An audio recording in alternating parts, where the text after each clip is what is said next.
కమ్మని కొబ్బరికాయ వెచ్చాని నెయ్యిని పోసి కర్పూర ధూపం వేసి ఇష్టంగా ఇరుముడి కడతాం. నిన్ను ఎత్తుకుంటే చాలు ఎన్ని పూనకాలు కంఠమెత్తి పాడుకోగా కన్యస్వామి కదిలిరాగా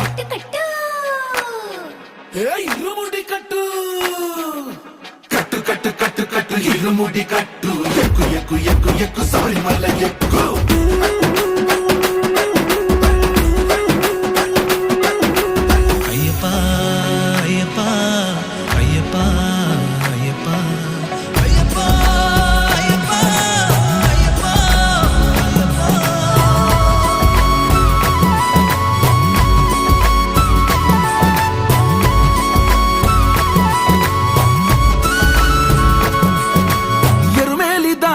వస్తాం పంబలో నమూనకే వేస్తాం అప్పాచి మేడు